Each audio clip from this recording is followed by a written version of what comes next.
Hi, everyone, and welcome to Dementia in the Arts, which is an educational panel about busting stigmas by highlighting possibilities. Here at Dementia in the Arts, we produce free educational videos to lift the voices of people living with dementia and raising awareness of their abilities through the arts. And so I hope you enjoy our show today. Well, I am so excited to have everybody introduce themselves so that we can get off and running. For those of you that don't know me, I am Lori LeBay with Alzheimer's Speaks. And this conversation about dementia in the arts is just so critically important. My own mom lived with dementia for 30 years. That's what got me into the space, and that's all I'm going to really say about me. And then I have my co-host here, Mary Cresenzo, who is a master artist. But Mary, why don't you go ahead and introduce yourself quick, and then we'll get to the big kahuna, Sam Simon, our guest today. I'm happy to. Hi, everyone. Hi, Sam. Hi, Lori. First of all, I'm thrilled to be a part of this show. It is an important show. I'm the author of The Planet Alzheimer's Guide, 8 Ways the Arts Can Transform the Life of Your Loved One and Your Own. And I'm a playwright of Planet A. It's a play about the inner world of Alzheimer's. I also do workshops, and one is self-care through creative writing for caregivers. And I'm the founder of Care Through the Arts. Wonderful. Thanks, Mary. I always enjoy co-hosting these shows with you. Sam, I'm going to have you introduce yourself. If you can tell people where you live and when you were diagnosed and what type of diagnosis you have, that would be really helpful. Well, my name is Sam Simon. I live in McLean, Virginia, which is a suburb of Washington, D.C. And I've lived here since I started my professional career in 1970. I was diagnosed in 2018 with mild cognitive impairment. And then in 2021, I finally got that scan that everybody wants to have to find out what you really have. And I do indeed have early stage Alzheimer's, and it's called amyloid positive. And then just after you get a diagnosis with a terminal disease, you go through a pretty significant emotional period. And thanks to artists and people in the arts like Mary, because I have been my fourth age of life, I've written another play and I've written a book about being the care partner to my wife, who is fine now. I was encouraged to write about it, to write a play, and that's what I've done. Wonderful. I was just going to ask you, Sam, if you had interest in the arts prior to your dementia, and it sounds like that's the path. It's a very unlikely role in my life. I was Ralph. I worked for Ralph Nader. I was an advocate. I used to be in the news on the Oprah Winfrey Show as an advocate. But later in my life, and driven by an existential moment, that is, my wife was supposed to not survive her cancer. I was the care partner and I had to imagine what I thought I could never do, and that is hold this woman who's now my wife for 57 years, as she took her last breath. I had been doing some improv work, and I was encouraged. I found a group of artists actors and playwrights. I ended up writing a play and then the book. And as Mary knows, and that process had its own value for me. I had a post traumatic spiritual disorder, and doing this work helped me find new meaning in life. And so, yes, I had that experience. It was meaningful. It was transformative for me, the care partner. And now, in the unlikely life turn, our roles are switched. I'm the patient, and Susan, my wife, is my care partner. Okay. Well, I was going to ask you why you chose this medium to tell your own story as Dementia Man, but I think you already answered that. So I'm going to throw the next question over to Mary. Okay, thank you. Sam, I had a question that you've answered as well. How theater helped you to cope, to live, to thrive, not only as a care partner for your wife, but also for in your own life. And you described it beautifully, the transformative sense of that. So I'm going to go to my next question. Do you have a formula, a structure when writing and performing? And second thing is, after you answer that, can you share a sample of your play by doing a short reading? Yes, but I do want to, it was not easy to write this play. Not that it was easy to write the other one, but the roles are entirely different. And, I love, and I want to meld your questions. I had an opportunity in my life to work with an advocacy group in New York. I had been in Washington and I was a senior fellow with a group, and it was social justice advocacy, but they were housed in a church. I'm a nice Jewish boy, but they were doing it, and I was wrapped into using theater and the arts as a means of both storytelling and persuasion, that the mind does only so much, and it can take you into deep and dark places. Theater and the arts move your heart. And I think as the person with the disease and telling this story has helped me understand my own journey. And what surprised me is how deeply it has resonated with audiences. So I get my energy not from rehearsals by myself in a room, but from the audience and performing. And this is not a brag. It is in some ways astoundment at how this piece of theater can move people to tears about their own lives and their own journeys. Some people in the audiences may have their own diagnoses. In fact, I'm going to tell the story, real quick. I did the DC Fringe Festival in July. Sometime in early November, I had an email. It was from the wife of the woman of a couple that saw my show. And they went to the talkback. He had the disease, and he had just passed away. I'm gonna cry. She sent to me a drawing that this man had created, a beautiful, beautiful, and I'm having it framed, and I'm gonna have it with me when I perform, of what he felt inside of his mind. It's very emotionally intense, beautiful piece of art that he was able to do. And she gave me unlimited rights and gifted it to me because of how much the show meant to both of them when they saw it. And I tell this again, not as a brag, but to try to explain and give examples of how powerful theater can be to people who need to see it. Yes, And I think you know what I mean by that. Absolutely. It's not only empowering for the artist to stand and perform, but to the audience. And that's why, as you said, a talkback is always very important, because there are tears, but there's also the feeling of I'm not alone. I'm not alone.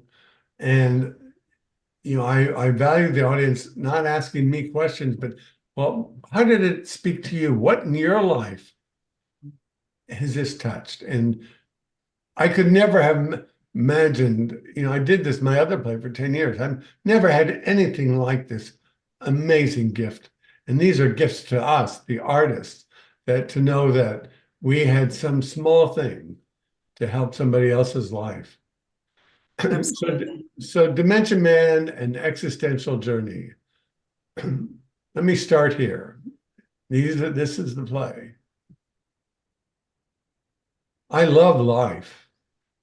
This not knowing what to do, the swing from one extreme to the other is tearing me apart. There are voices in my head and in the world telling me that life with this disease is not worth living.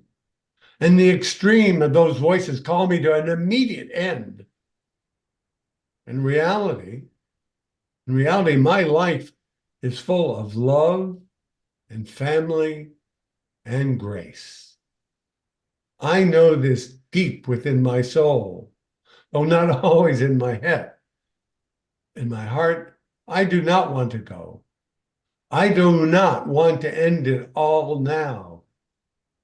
Yet I am caught up in the center of this cyclone of madness, of nothingness. I want to figure out how to continue to be, to continue to cause trouble, to advocate for a world to accommodate me as I will become, as I am becoming.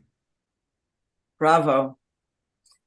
And just briefly, I want to say that you can see as you listen to Sam that it's not just about a message, it's beautiful words put together, elevating to this art form of theater at the same time. Thank you. Well, thank you guys. Thank you. I think we all know, and again, I didn't, is becoming more apparent that there is the baby boomer generation, the largest population generation that has driven America since they were born because of their size. And as their needs hit birth, the elementary, the economy, the schools, everything had to adapt for them. And now they are at our age, my age at any rate. I'm technically pre-boomer by a year. And this issue of cognition and of life and the disease is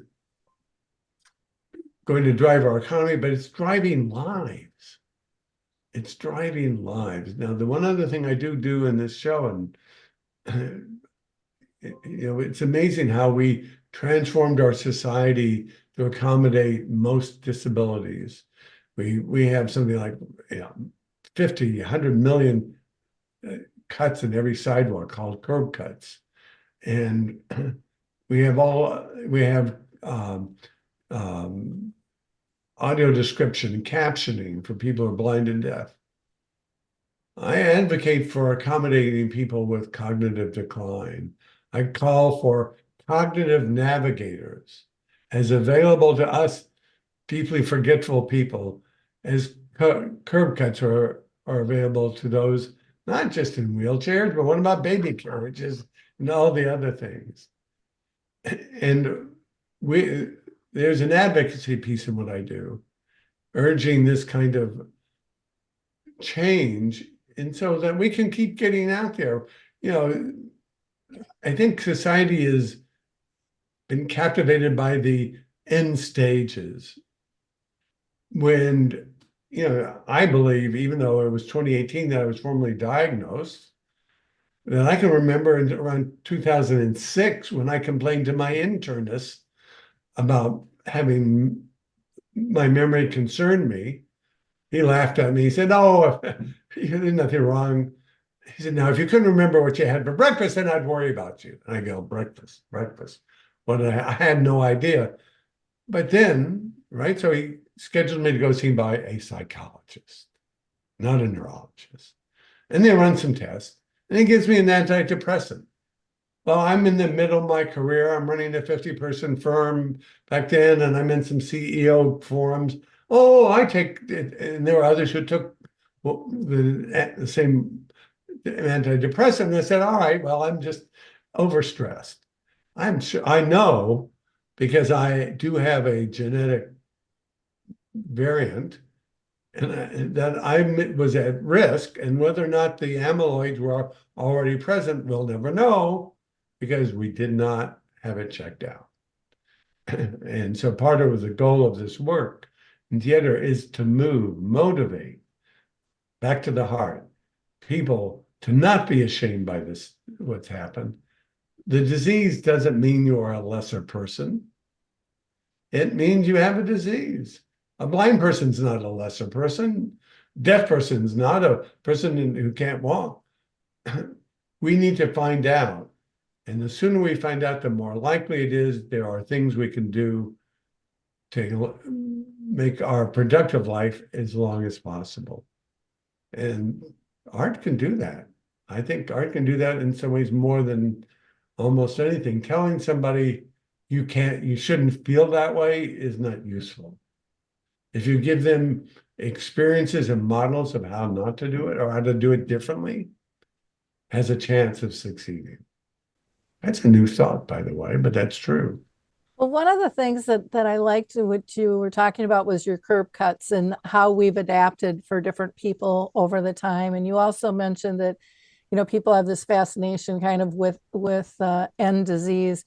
And I don't think it's so much a fascination. I think it's kind of been shoved down their throats because it's a fear-based model to raise money. And I think society is saying enough of that. I want the true story. I want the in the trenches. And what I love about, theater and in films and music and all these different modes is that people don't go, I don't think a lot of times thinking that they are going to be fully moved, engaged, and learn. And that is really powerful. I mean, I think it's one of the best ways to teach people and to express what the true needs are and what's going on is by giving them everyday examples and thoughts of people that have actually experienced it, not just book smarts, not just theory, not just an equation to follow, but something that you've actually gone through.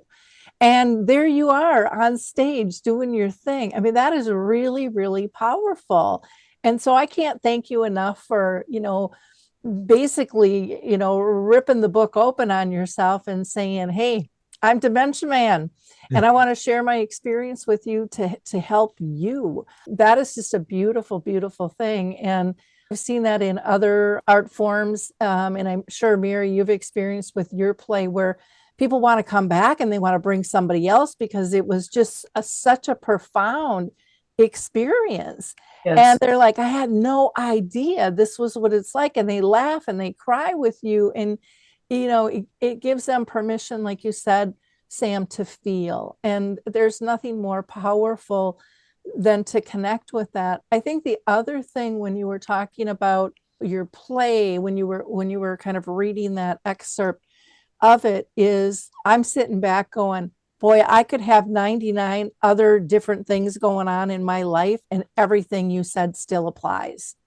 I don't have dementia, but I've got all this other stuff going on, and your wisdom can apply to my situation. And I think that's one of the beauties of dementia that offsets people is, what's good for dementia is really good for all the world once we have these conversations. One of the things I'm learning, I think I'd like to mention this, is first of all, I do have the disease. And I forget sometimes, by the way. I get so involved and, I get involved in the audience and things are going well. I am just to confirm for those listening, I'm in the drug trial. I'm on 2 medicines every day. I take 2 medicines. But I do have the disease and it's progressive. And so I don't know how long I can do the show.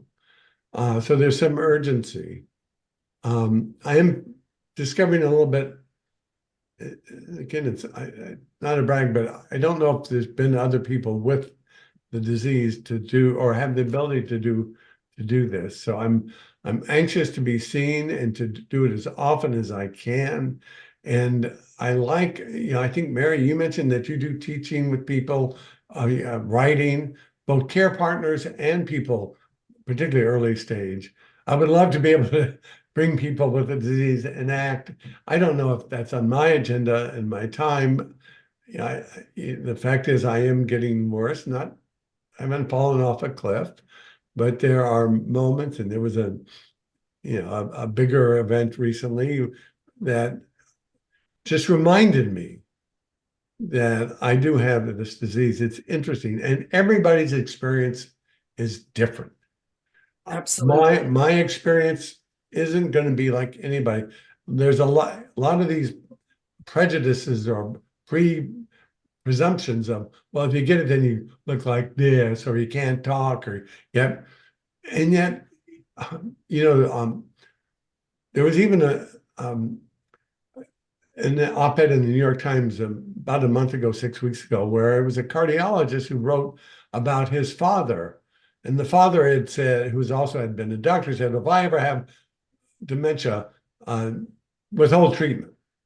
And the brothers, his kids said, okay, then he did get the dementia.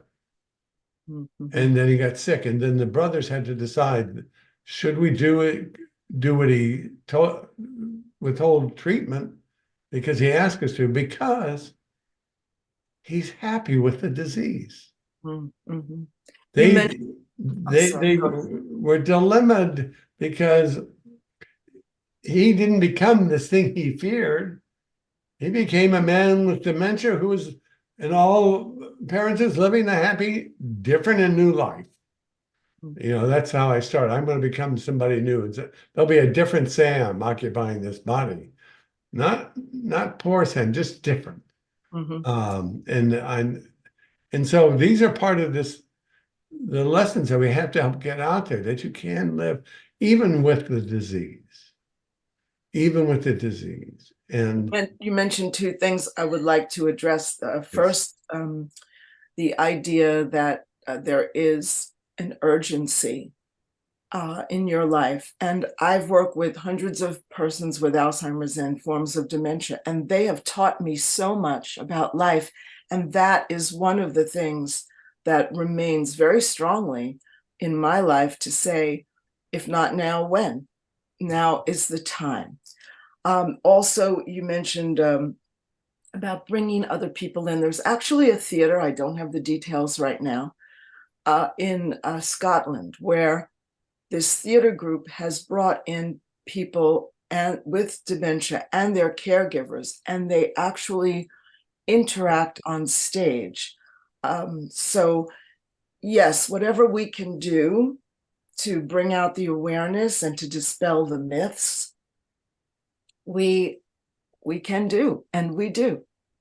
And theater and the disease intersect in one other place. It's Yes and. Improv theater, which I started, it's how it got me into theater, improv, is learning how to say yes and then add information.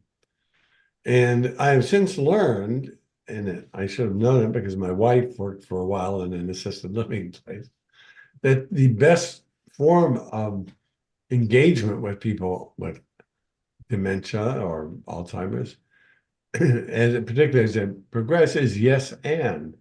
Acknowledging who they are and what they are and adding information.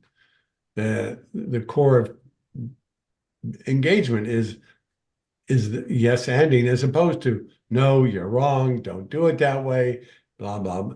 So there is a theatrical integration into the treatment and engagement, which is because there are ways, particularly along the way and in the journey. And I expect, I'm old enough, I'm about that maybe I'll be this way all along. I'm 78 and a half now. That some other event in my life, but I expect that one day I will transform and I will be someone else. This is in the play. I will become someone else, not something else. And again, I love this whole movement to try to create and be part of a new narrative and new experience Thank you, Lori, for this podcast and the work you do to bring that out and to be part of this new emerging movement to make a difference. Well, thank you. To me, it's really about adapting. That's what life's all about. It's about adaptation as we change. And this is just another stage of life. It's not the end of life. The other thing I wanted to bring out was you had mentioned being on stage. And a lot of people probably don't know this, but a lot of people who perform or who are advocates get bullied because people like, there's no way they've got dementia because they have this preconceived thing in their mind. And yet they have no idea how much work it takes to do what you do. And I know we have many advocates that are speakers at conferences, and they get up there and for 2 days they're go, and they're on the money, and then they like go to bed for a week, because they are just totally drained because it's taken so much out of them. But we have to change these perceptions of what people think it is. But that doom and gloom and end of life and you can't communicate has been pounded into society's head for so long. It's going to take us a while, but we're making great progress, and people like you that step forward make a huge difference.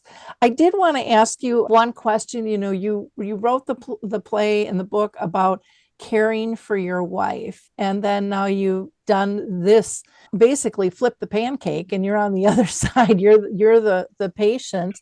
You're the one that needs care, and you're the one that needs a support team, and you're the one feeling all of the emotions and changes within yourself. How was that for you to write? I know you mentioned that it was hard, but I would imagine there were also, in those difficult times of expressing how your life has changed, I would imagine you've come across many moments of joy as well. I find it more moments of meaning. I want to be careful. Ours is it was in life. My life is full of family, grace, and love. That could be a definition of joy, right? And you can, to confirm your point, you can be treated in a way that people think they're being kind, but they take that opportunity away from you. Mm-hmm. That they think it's so tragic and so terrible that they lock you in a room. They put you someplace else. Not all placement is bad. I don't want to say that. It's just got to be thought about. We need reimagining in some ways how to be able to stay in place as long as possible when it's most comfortable.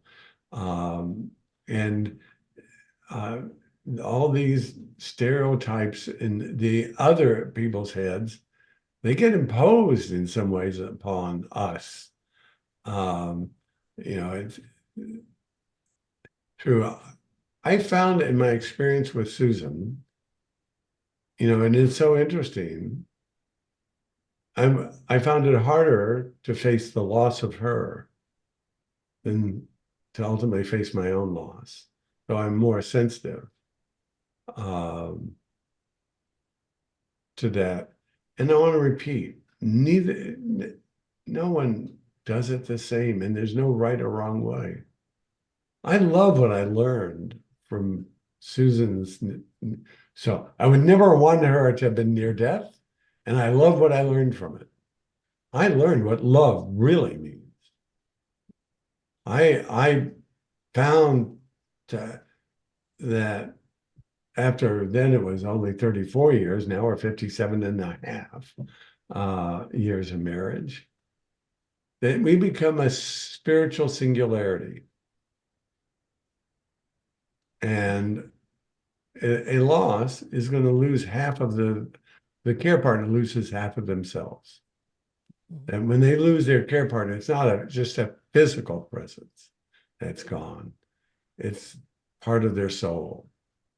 And, the way back. Now, I was reminded by some of the highest authority out there, the head of oncological psychiatry at Sloan Kettering says, Sam, she didn't die, and you will never know what it would have been like had she died. You got to remember that. And I do. Actually, it's important to know that. And that makes me worry a little bit about her journey and trying to, I don't know how to be sensitive to that in my life journey. I'm trying not to let that overcome me either. So your point, we look for ways to be happy and to keep meeting. We have grandchildren, and we have great grandnieces and nephews, and we want to bring joys to their life and not to be scary to them, to live as normal a life as we can. And, this disease keeps intruding, and but we can do it. I'm going to say it. I just don't want to oversimplify it and make it sound like, well, if you're not doing it, it's a challenge, and I'm lucky. I have no idea. But sometimes you find your purpose in life has been given to you and you just didn't know it. It's so true, Sam. I want to mention, though, something that you recently received in 2023, and it's the award from Dementia Spring. Tell us a little bit about that. And congratulations, by the way. Well, thank you so much. I'm privileged. Dementia Spring is a relatively new foundation created to promote arts in dementia. And something, Mary, you've raised up as well, the power of art and theater. And they picked 3 performers or 3 each year. I got a small grant and given their impact dementia impact award for this year. We're going to in April in New York, going to have an event where the 3 of us and some of the earlier awardees are going to present our artwork and help raise just what we're doing, the impact of and value of art in dementia, in the journey. Now, you should know, I can't let this go by without saying, I hate that word, dementia. In the play, I argue for throwing that word in the same trash heap of history as words like retarded and the N-word. And there are people out there is work going on around that. And first of all, in the medical world has stopped using it. As of 2013, they replaced dementia from it's called DSM-5 with neurocognitive disorder, major and minor. So it is not a medical term anymore. There are a couple of people we don't know who, there's a number of people who share this view. I had not known that the federal government had outlawed, or not outlawed, but federal policy is never to use mentally retarded in federal documents. There's someone out there trying to start a campaign so it will never use, the government can lead by never using the word dementia. I find it degrading. I'm not insane. I'm not mad. I'm not crazy. I'm just deeply forgetful. Yeah, there's connotations to that from the past, that word, and that makes a lot of sense to talk about it in a different way. And it will happen, and it is beginning to happen. Of course, the question is, and I get it all the time, but then why do you call your play Dementia Man? That's your choice as an artist, but the fact that you express that within there is like, hey, it's my play. I'll call it what I want. And to catch your attention, I think I've done it. Okay, go ahead. Okay, yes, absolutely. There may be someone listening to this who wants to put their story down on paper, but they may be reluctant because writing for some people is like, oh, I can't do that, or it's not their profession, or they may think that it might be too painful to write about this. What will you say to them? I can only say to them what my experience has been. And I didn't imagine that I could do it. And that it's transformative and it's powerful, not just for you, but for others. And it is a gift you have both for yourself and for the rest of the world. You still have something to give. I, in my other journey, after I sort of discovered writing about these existential moments, I tried to get a workshop so I could help others write. I wasn't able to do it, and I didn't figure that out, and I decided my main job is to perform. It is so important. Well, it's so important. It is a wonderful gift if we can figure out how to gain people's confidence, give them the opportunities, workshops to do it, have people read it aloud, get them comfortable, even in just small ways. Even as do you have things you want to tell your earlier generations? Do you want to leave something that you haven't done yet? You can still do it. And if you want to tell your story of how you feel now and what it's like, then you can do that too. So You don't have to bring it to the public. You can just do it and leave it for your family, or maybe not show anyone, but for yourself. Yeah. Right. Do it for yourself. It can be done. We all are creative. And like you say, if we can encourage people, then they will get through that scary moment of doing it, and they will come out the other side as again feeling, I did this. Yeah. And yes. And the surprises are so often so beautiful that they fall in love with what they've done. They include it in something, or that they go on and maybe they do a reading someplace, or maybe they write a book. Who knows? I will tell you, and it's interesting because it took me 10 years to write the book about my other play. So I'm going to write the book of Dementia Man now. I'm finding it harder. I've not, and I don't know why. It may be just too much going on, and I'm focusing now. I can't do these multiple things, and I'm still it's been only 6 months with a play. It feels like a lifetime. So I mean, it's still part of that creative world where we keep improving and rethinking, but it may be a little harder now to write. I don't know. I am going to do everything. I have a coach that helps with this my writing that I put on hold for the moment, but I hope to bring her back. It is so important. It is. I can't believe our time is flying by. First, I do want to make a comment about your title, Dementia Man. I'm glad that you titled it that. And if people go, well, why not, neurocognitive disorder? The public doesn't know that term very well. And it's a medical model, and different people would show up and it wouldn't have the same impact. We have to speak the people's words, and I think that is absolutely critical. And then you can make those statements in your play, you can educate along the way, but we've got to make that connection up front, and I think so often that is forgotten. So thank you for doing that. I also want to point people to your website, which is dementiaman.com, because there they can find, where your play is going to be performing. I know you have several just here in the month of January and February.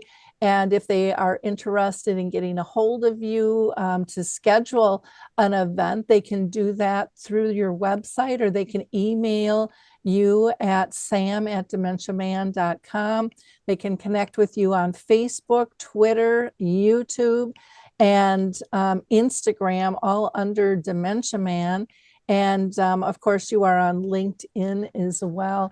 Sam, this has just been a fascinating conversation. And Mary and I can't thank you enough for taking the time to share your story with us. We think it is absolutely so powerful. We are thrilled to have you on Dementia in the Arts. You are just a gleaming example of what art can do, not only for an individual, but for so many others. And you're touching so many hearts and changing so many minds in your performance, and look forward to your book when you get that done as well. I want to ask our audience, to please like, click, and share this. Be a giver of hope. Don't keep this show to yourself. This is a comfortable conversation that I think is just full of light and brightness, and more people need to know about Sam and his Dementia Man play. And so, push it out. It costs you no money. It takes very little time, but it can have a huge impact. And we need to help spread the word so that Sam can touch even more hearts and minds. And then last, I just want to thank Dementia Action Alliance, who we collaborate with as well. They have a Facebook page called Arts in Dementia, where people can go ahead and post their art and make comments and let people know what they're doing. Again, it's primarily for those living with dementia. You can always find our other episodes on alzheimersspeaks.com. Going to our free educational resource section, just click on our Dementia in the Arts. We also have a playlist, so you can subscribe to that on YouTube. Again, this has just been a brilliant segment. And again, Sam, thank you so much for your time today. Thank you, you, Lori, Sam. and thank you, Mary, too. And let's keep up this work together. Anything I can do as we move forward, let's work together. Sounds like a plan. Thank you. Bye, everyone. Absolutely. Bye-bye. Thank you.